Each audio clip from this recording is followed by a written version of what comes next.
All right, guys, it's the most exciting day of the year. We're in our brand new boat. We're hanging out with Jake. We're at Fish Lectronics, and these guys just rigged up my brand new 2025 Lund 219 with all the latest and greatest, and I'm super stoked about this build. Last year was the first year I had you guys rig my boat, and I was blown away. It was the best rigged boat I ever had. This year, they took it up a notch, and we have even a better rigged boat. Jakers and the guys worked their tail off. A big shout out to him and Jared Chu. And Tony as well, but you guys crushed it. We're gonna go through a couple of things and just show you how neat and organized this is. Full disclosure, this boat is a little overdone, but I make a living in the water. This is where I spend the majority of my time from April until November. I'm mainly in this boat more than I am anywhere else. So some things I think are over the top, but these guys have everything labeled, organized, so that if I have any issues on the water, I can take care of it quick and easy and fast. And if anything goes wrong, it's definitely going to be on me. It's not going to be on what they did, because this is incredible, I will say. But yeah, we're going to run you guys through this thing, bunch of cool stuff. And if you guys want to get your boat rigged or need any help with rigging or electronics questions, batteries, these guys do it all right here located in the Twin Cities. Can't say enough good things about them. And yeah, we're going to run through this thing and show you guys the new rig. All right, so we're going to start right here at the dash, at the steering wheel. This year we changed up our setup a little bit. We did an Apex 13 on top of an Apex 13. Now, if you guys remember last year's boat, we did a Solix 15 and a Solix 12. The Solix series is now gone, and the only way to do a larger screen, actually, we had to go an Apex 16, and that was just going to take up too much space. So we went with two 13-inch units, stacked these in here. We did a ton of TKI mounts this year. Really happy with how these turned out on the dash. You know, Jakers liked them up on the dash, yeah, for sure. For sure. Super solid mounts. We'll get into those a little bit more, but Apex 13s, this is going to be kind of where I run everything. My mapping and side imaging are going to be my two primary screens that I run around here.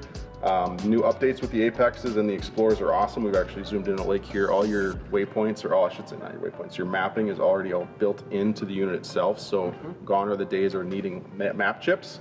So you can save yourself some cash there. I'm still gonna have my auto chart chip in here, but these units are gonna be great. This is actually the unit I was using for ice fishing. I can do some screen recording on here if I'm gonna do any kind of videos. We did a bunch of lake trout screen recording this last season, and things look really crisp, really clean, and nice and neat. So two 13-inch screens here stacked. I can split screen them, do whatever I want, but primarily this is going to be my mapping and my side imaging is what I'm mainly going to run here at the dash. And then all of my cables come into the back, run down below into my 5-port switches. We're going to show you guys that, because that's really the beauty of all this, is how neat and organized and everything is labeled.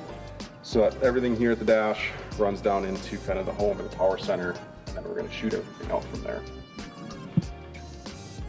All right, so this is where I spend the majority of my time, is right here in my little back corner. We did a double stack here this year, two Explorer 12s, the new units from Humminbird. Pretty excited to play with these things. Got to play with them a little bit in the demos, but gonna be, I think, a really solid unit in there for a really good price point. This is what's gonna replace kind of the Solix and the Helix models. Full touchscreen. Again, all those maps are already downloaded onto your graphs. This is primarily gonna be my side imaging, my 360, and then our Mega Live 2 that we came out with this last year. So this is going to be kind of my workstation for all of these units. I've got my Altera foot pedal ran back here. I also run my Tarova foot pedal back here. And one thing you guys will notice is that we have these big tracks. This was probably one of my favorite pieces of the build this year. This is a custom ordered track from TKI, and it's 100 inches long. You see a lot of tracks that are 1, 2, 3, 4, 5, 6 feet long. But I wanted one that would actually span all the way from my rear boat cleat all the way to the windshield. I don't like having tracks that stopped in the center of my gunnel. If you go to net a fish, sometimes you can get your net caught on it. This is going to give me full range and flexibility if I want to move anything anywhere. If I'm going to put tracks on the boat, this is going to allow me to put it anywhere. If I'm going to have a big trolling spread on Green Bay, I can spread out 15, 16 rods on this setup and run a full spread off of this single boat, and then just have the option, the ability to move anything anywhere, slide it all in. They were awesome. They were a custom order deal, but they turned out really nice. Jake and Jared bent them to make them fit. The whole span of the boat, it was a little bit of a trick, but as always, these guys got it done, and it looks really awesome. I'm really happy with how they turned out. So we're going to be able to move anything we want anywhere, not only for these graphs, but also for our trolling setups as well. Okay, up on the bow, we did another Altera Quest. I will say last year I was incredibly blown away. I think as myself, as long as a lot of other people have had some Altera issues in the past. This last season I ran my Altera from the middle of April until November 24th with absolutely zero issues. It didn't cost me a single cast, didn't cost me a single minute on the water, did not break down a single time. In the past, I was lucky to get a month out of an Altera. So I quit using them 3-4 years ago. This makes my life incredibly easy with that automatic stow and deploy. Push of a button, I don't have to get my customers way up here in the front of the boat, but was super happy with how this turned out. This is a 72-inch 115, I believe these are now, and is built like an absolute brick bleep house. This thing is massive. We put this on a quick disconnect plate, the same one as last year. That way, if I have to switch anything out, it's quick, it's easy. We also have some quick disconnects underneath so that if I do have to change it, I don't have to run all the way back to the batteries. The guys put in that for me, super nice. Last year I did end up swapping this motor out for my last 2 days of fishing because it was like a high of 18 degrees and a high of 14 degrees. So I didn't want to push it and break the motor and be stranded, so I just swapped out my Tarova Quest for the last 2 days of fishing, but I fully intend on starting my season with this and pushing it as late as I can once again with this Altera, and I have absolutely zero worries about breaking down out on the water. So super impressed with the Altera Quest. Can't say enough good things about that from last season. We did an Explorer 12 up here. Last year we did a 10. Only reason I did the 12 is just so that everything can get changed out a lot easier. We've got all 12s in the back. And the 10 last year was kind of the odd duck.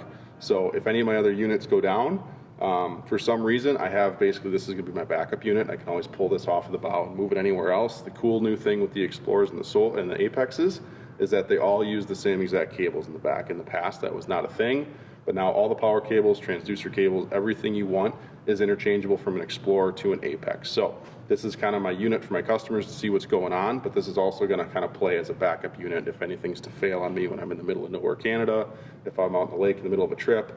I easily grab this and it's gonna fit in instead of being kind of an odd 10-inch unit. It's gonna be a 12 that's basically gonna fit in anywhere, and I'm not gonna lose any screen size or feel like I'm at any kind of disadvantage. So that's up here, mounted on a TKI mount on a vertical TKI track.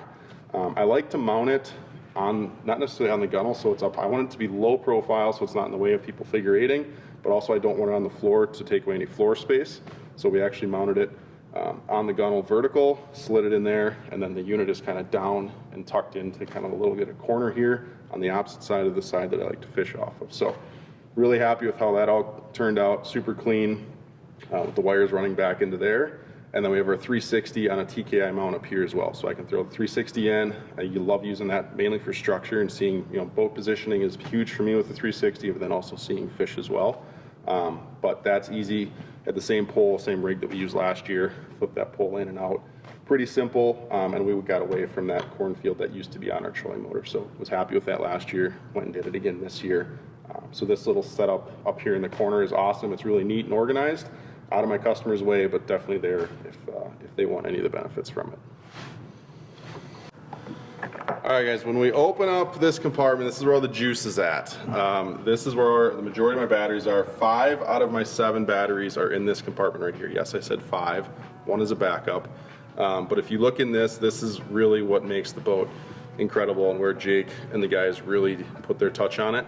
Everything is so neat and organized in here, I will say. But as far as battery setup, we have 3 135 Dakota Lithium, 12 volts. That's what I need for my trolling motor. And then we have the Monster Dakota Lithium 12 volt 320 amp hour house battery. That's gonna run my electronics. And then also back there, I had Jakers put in another 135 as a backup battery. If I were to drop a battery in my trolling motor, if I was to drop my starting battery, which is also a 135, it's a dual purpose. You can use it as trolling motor battery or a starting battery. I have an extra battery already packed in here, nice, neat, and organized. That's not hooked up to anything, it's just fully charged and ready to go. I can use it as a house battery if anything fails. All of these batteries are internally heated, which is a big deal for me starting out fishing early in the spring. There's a lot of nights where we're down into the teens or single digits charging at night. So having a lithium battery that's heated is a big deal for me. That's why I picked these 2 series, the 135 and the 320. They are the only ones from Dakota that are internally heated. So that's why I ran these batteries. As far as chargers, we did the Minn Kota 345 PCLs. Was happy with these chargers last season. Went with them again this year. That 345, so 3 banks, 45 amps, 15 amps per bank is really important for me. I don't generally get a lot of time off of the water in the evenings, and we stack up, obviously, fishing consecutive days in a row. So having a large amount of power that can charge these things for the small amount of time that I'm off the water is a really big deal for me. And we put 2 of those in here, right? So we have our, one is dedicated to our trolling motor batteries, and then the other one is dedicated to our 2 house batteries and our starting battery. In the back, you guys can't see because my just in case boxes, but we have another 135 for our starting battery for a 400 V10, and then we have another 320 house battery for electronics. So the reason I rig up, and it's, like I said, totally overkill, but the reason I do it is I spend a lot of time in Canada, a lot of time at these resorts that have generators or have mainland power that comes out, but a lot of times they're not always gonna be there. They shut off, we lose power quite a bit, and I wanted to set up my boat so I could run for a minimum of 2 days on a single charge, if not 3 days. So it is overkill, but for me and what I do, I can't afford to miss a day on the water. So having a little bit of an overkill power source is a big deal for me, so that I can go multiple days if needed, and then being able to run 16-hour days back to back to back for a month on end is a big deal for me as well. But let's get into the fuse panel with Jake, because this is where everything's really nice, organized, and labeled. Jakers, if you want to talk a little bit about that. Yeah, so basically you got all your power coming straight off of this battery, goes straight into the fuse panel, and then all of the Humminbird stuff, it's all labeled with all the fuses, so you know which one. If one of the Explorers goes down, you can tell exactly what to do, what fuse to pull out. And then we got plenty of extra room for if we ever wanted to add Mega Lives or anything like that and whatnot. So super cool. Really nice and organized. It's easy, it's in one spot. I can easily flip up my rod locker, pull off that cover, and look and see if anything's going on, just to diagnose things as fast as possible. And these guys took the time to go ahead and label everything so that I know exactly what's what, because I'm not an expert on this stuff, but these guys are gonna make me feel like an expert because everything's labeled. And I should be able to break it down pretty quick with a phone call between them and see what's going on. So that was an upgrade from last year's rigging, and something that's a little bit different, but something I'm really excited about. And just being neat and organized is so important, and what you guys really took to the next level with this boat this year. Yeah, we really tried to make sure that everything was on the sidewalls and tied up nice so that you can get your rods in and out too and not screw with anything. 100%. No, it's exactly the way I wanted it. We went through some planning. There's a couple phone calls involved, but this is, like I said, the best rig boat I've ever had, and somehow you guys make it better and better every season. But yeah, that is the main power hub for the entire boat. But I want to take you guys to the back of the boat and show you our transducer setup, where I went a little over the top again, but I'm good at breaking transducers, so we're gonna go show you guys that right now. All right, we're in the back of the boat here. We have our big giant 400 V10. I ordered this cover from Tough Skins, had it sent here to the guys, and I actually have my nav light on the top. I did that last year. Super easy. Obviously the engine's trimmed up, but any other scenario, engine's trimmed down enough that's still the highest point in my boat, so it's Coast Guard certified and legal to have your light up there. It's on a switch. There's no more putting a pole in, having the pole in your way. You don't have to worry about, it's a pain in the ass to kind of take it out, put it in, just flick of a button, it's already there. We've got built-in bow lights as well. And then there's a quick disconnect I had the guys put on here, so that if I ever need to get into my engine and have my cover off, I can disconnect it really quickly, get in there, check my oil, check my fuses, any of that stuff.